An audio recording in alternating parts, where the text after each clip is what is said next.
दोस्तों, अगर आपने इस पूरे सावन में व्रत किए हैं, मंत्र बोले हैं, जल चढ़ाया है, तो अब वक्त है फल प्राप्ति का। 4 अगस्त को शिव सिर्फ सुनते नहीं, वरदान देते हैं। यह वह दिन है जब आपके संकल्प, तप और भक्ति मिलकर आपके जीवन को नई दिशा दे सकते हैं। सावन का अंतिम सोमवार ये सिर्फ कैलेंडर की एक तिथि नहीं, बल्कि भगवान शिव से सीधे संवाद का एक शुभ मुहूर्त है। 4 अगस्त 2025 को आने वाला अंतिम सोमवार न केवल आध्यात्मिक दृष्टि से महत्वपूर्ण है, बल्कि ज्योतिषीय दृष्टि से भी अत्यंत फलदायी है। इस दिन सिद्धि योग और इंद्र योग दोनों का मिलन हो रहा है, जिन्हें कार्य सिद्धि और राजकीय सफलता के संकेत माना जाता है। शिव पुराण और स्कंद पुराण में स्पष्ट कहा गया है कि सावन की सोमवार में की गई पूजा का फल सहस्त्र वर्षों की तपस्या के बराबर होता है, लेकिन अंतिम सोमवार का महत्व उससे भी बढ़कर है। यह पूर्ण फल प्राप्ति का दिन है। शिव पुराण रुद्र संहिता अध्याय 15 में बताया गया है, श्रावण मासे सोमवारे य पूजयति शंकरम स वर्षकोटिकम पुण्यम लभते नात्र संशया। अर्थात श्रावण मास के सोमवार को जो भी श्रद्धा पूर्वक शिवजी का पूजन करता है, उसे करोड़ों वर्षों के पुण्य का फल मिलता है, इसमें कोई संदेह नहीं। वहीं स्कंद पुराण में भी कहा गया है कि अंतिम सोमवार पर श्रद्धा और विधि पूर्वक किया गया पूजन कलयुग में सीधे शिवलोक तक पहुंचाने वाला सेतु बन सकता है। इस दिन शिव के कुछ विशेष रूप जैसे रुद्र, भैरव, सदाशिव और सोमेश्वर अत्यधिक सक्रिय होते हैं। इसलिए जो भक्त इस दिन पूरी श्रद्धा से पूजा करते हैं, उनकी शक्ति से जुड़ने की क्षमता कई गुना बढ़ जाती है। कर्पूर को अग्नि तत्व का प्रतीक माना गया है।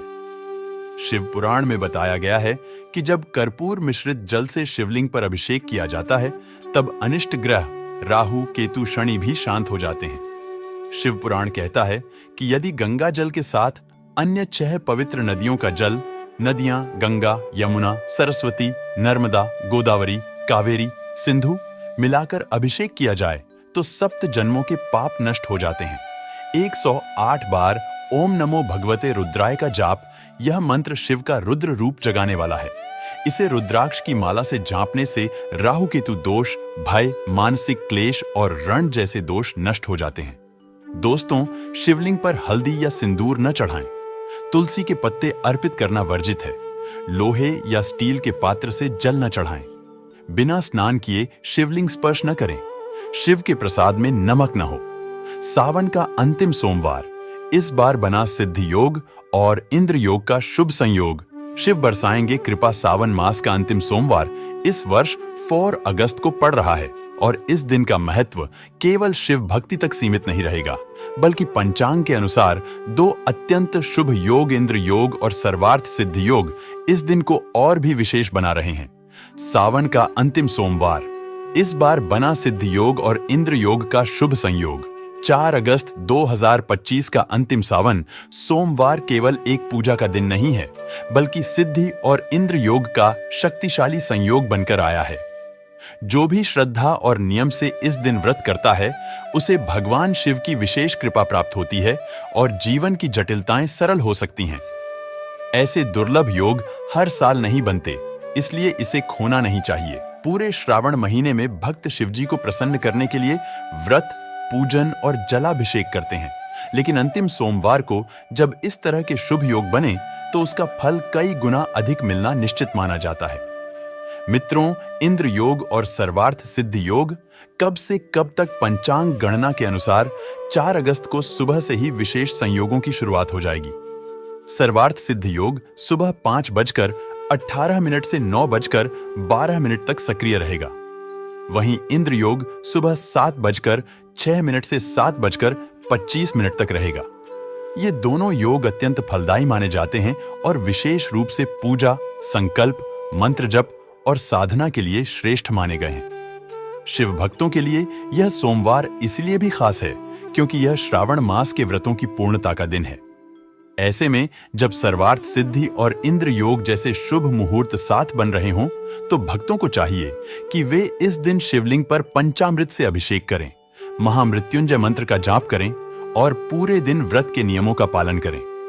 इन लोगों के लिए है सुनहरा मौका, खासकर वे श्रद्धालु जो विवाह, करियर या कोर्ट कचहरी जैसे कार्यों में सफलता चाहते हैं उनके लिए यह दिन विशेष प्रभावशाली साबित हो सकता है। इंद्र योग से मनोबल और आत्मविश्वास बढ़ता है, जबकि सर्वार्थ सिद्ध योग जीवन की बाधाओं को दूर करने वाला माना गया है। पूजा विधि और दान का महत्व। पूजा विधि में स्नान कर शुद्ध वस्त्र पहनना, शिवलिंग पर जल, दूध, शहद, दही और गंगा जल से अभिषेक करना, बिल्व पत्र अर्पित करना और शिव चालीसा या रुद्राष्टक का पाठ करना विशेष फलदायी होगा। इस दिन तिल, वस्त्र, अन्न या भस्म का दान करने से पापों की निवृत्ति और पुण्य में वृद्धि होती है। मान्यता है कि अंतिम सोमवार को विशेष विधि विधान से पूजा करने पर शिवजी स्वयं प्रसन्न होकर जीवन की कठिनाइयों को दूर करते हैं और सुख समृद्धि प्रदान करते हैं। विशेष रूप से जिन लोगों ने पूरे सावन सोमवार का व्रत किया हो, उनके लिए यह अंतिम दिन पूर्णता का प्रतीक माना गया है। इस तरह 4 अगस्त का दिन केवल सावन के आखिरी सोमवार के रूप में नहीं, बल्कि एक अद्वितीय धार्मिक और ज्योतिषीय अवसर भी है। यह दिन भक्ति, साधना और इच्छाओं की पूर्ति के लिए संकल्प लेने वालों के लिए स्वर्णिम संयोग लेकर आ रहा है। मित्रों, मंदिरों और धार्मिक स्थलों पर कई ऐसी परंपराएं हैं जो सुनने में साधारण लगती हैं, लेकिन उनके पीछे गहरे आध्यात्मिक और सांस्कृतिक अर्थ छिपे होते हैं। ऐसी ही एक परंपरा है शिवलिंग के सामने 3 बार ताली बजाना। आइए जानते हैं इसके पीछे की मान्यताओं और वैज्ञानिक दृष्टिकोण के बारे में। भारतीय संस्कृति और धार्मिक मान्यताओं में हर क्रिया के पीछे कोई न कोई गूढ़ अर्थ छिपा होता है। मंदिरों में पूजा अर्चना के दौरान कई ऐसे रीति रिवाज देखने को मिलते हैं, जिनमें से एक है शिवलिंग के सामने 3 बार ताली बजाना। यह केवल एक परंपरा नहीं, बल्कि इसके पीछे गहरी धार्मिक और पौराणिक मान्यताएं छिपी हैं। आइए जानते हैं कि शिवलिंग के सामने 3 बार ताली बजाने का क्या महत्व है और हर ताली का क्या अर्थ होता है। अगर आप मंदिर में नहीं जा सके या ठीक से जल नहीं चढ़ा पाए, तो घर में ही शांति से आप पूजन करें। गन्ने का रस हुआ, पंचामृत हुआ, इससे आप इस दिन भोलेनाथ का अभिषेक कीजिए। दूध, दही, घी, शहद, शक्कर, पंचामृत बनाकर के अभिषेक कीजिए। दोस्तों, फिर भोलेनाथ का श्रृंगार कीजिए। चंदन चढ़ाई, अक्षत चढ़ाई, जनेऊ अर्पित कीजिए। थोड़ा सा चंदन का इत्र, क्योंकि चंदन का इत्र विशेष रूप से शिव शंभू को बहुत प्रिय है, तो वह आप अर्पित कीजिए। उनके पसंदीदा पुष्प चढ़ाए आंकड़े की माला से उनका श्रृंगार कीजिए। दोस्तों, कनेर के सफेद पुष्प चढ़ाए, कमल हुए, गुलाब हुए, बेल हुए, यह फूल उनको बहुत प्रिय है। यह अर्पित करें और 5 बेलपत्र अवश्य चढ़ाएं। आप इस दिन चाहे तो, या जो आपके पास बेलपत्र है उसी पर आप श्री श्री लिख करके या ओम नमः शिवाय या राम राम लिख के अर्पित कीजिए। जो चिकना भाग होता है उस पर लिखिए और यह सीधा शिवलिंग पर अर्पित हो। इस प्रकार से आपको बेलपत्र चढ़ाने चाहिए। दोस्तों, आप विशेषकर इस बात का ध्यान रखें कि कटे फटे बेलपत्र ना हो। जो व्यक्ति अधूरी चीज भगवान को अर्पित करता है, तो उसे भी कटे फटे पत्तों की तरह ही कटा फटा फल ही प्राप्त होता है। इसीलिए कभी भी अपूर्ण सामग्री अर्पित ना करें। दोस्तों, कहते हैं कि जब भोलेनाथ ने गले में विष धारण किया था, तो आदि शक्ति मां के कहने पर देवताओं ने भगवान शिव के सिर पर भांग, धतुरा, बेलपत्र आदि रखा और निरंतर जल अभिषेक किया था, जिसकी वजह से उनके मस्तिष्क का ताप कम हुआ था। और उस समय से ही भोलेनाथ को भांग, धतुरा चढ़ाया जाता है। और यह बात भोलेनाथ के भक्तों में बहुत कम लोगों को ही पता है कि इसी कारण शिवलिंग पर भांग, धतुरा चढ़ाया जाता है। 3 तालियों का पौराणिक और धार्मिक महत्व। पहली ताली, अपनी उपस्थिति दर्ज कराना। पहली ताली का मुख्य उद्देश्य भगवान शिव को अपनी उपस्थिति का एहसास कराना है। यह एक तरह से महादेव को यह बताने का तरीका है कि हे महादेव, मैं आपकी शरण में आया हूं। यह ताली भक्त के आगमन और उसकी भक्ति की शुरुआत का प्रतीक है। यह दर्शाता है कि भक्त पूरी श्रद्धा और एकाग्रता के साथ पूजा के लिए उपस्थित है। दूसरी ताली, मनोकामना व्यक्त करना और कष्टों का निवारण। दूसरी ताली का संबंध भक्त द्वारा अपनी मनोकामनाओं, कष्टों, दुखों और परेशानियों को भगवान शिव के सामने व्यक्त करने से है। इस ताली को बजाकर भक्त महादेव से अपने दुखों को दूर करने और अपनी इच्छाओं को पूर्ण करने की प्रार्थना करता है। यह एक याचना का भाव है, जहां भक्त अपनी सारी समस्याएं और इच्छाएं भगवान के चरणों में अर्पित कर देता है, उनसे मार्गदर्शन और समाधान की अपेक्षा करता है। तीसरी ताली, स्वयं को समर्पित करना और क्षमा याचना। तीसरी ताली सबसे महत्वपूर्ण मानी जाती है, क्योंकि यह भक्त के पूर्ण समर्पण और क्षमा याचना का प्रतीक है। इस ताली के माध्यम से भक्त स्वयं को भगवान शिव को पूरी तरह समर्पित कर देता है और जाने अनजाने में हुई किसी भी भूल या पाप के लिए क्षमा मांगता है। इसका अर्थ यह भी है कि भक्त अब शिवजी के दिखाए मार्ग पर चलने के लिए तैयार है और उनके चरणों में स्थान चाहता है। यह एक भक्त के रूप में भगवान के प्रति कृतज्ञता और आस्था का चरम बिंदु है। इस परंपरा के पीछे कुछ पौराणिक कथाएं भी प्रचलित हैं।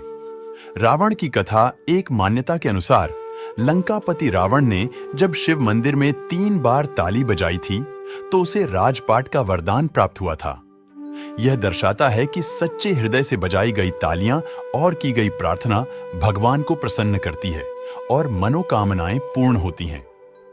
भगवान राम की कथा कहा जाता है कि जब भगवान राम लंका जाने के लिए समुद्र पर सेतु का निर्माण कर रहे थे, तब उन्होंने बालू से रामेश्वर ज्योतिर्लिंग की स्थापना कर पूजा की थी और उस समय उन्होंने भी 3 बार ताली बजाकर अपनी उपस्थिति दर्ज कराई थी। ताली बजाने का वैज्ञानिक महत्व, धार्मिक महत्व के साथ साथ ताली बजाने का कुछ वैज्ञानिक और मनोवैज्ञानिक महत्व भी है।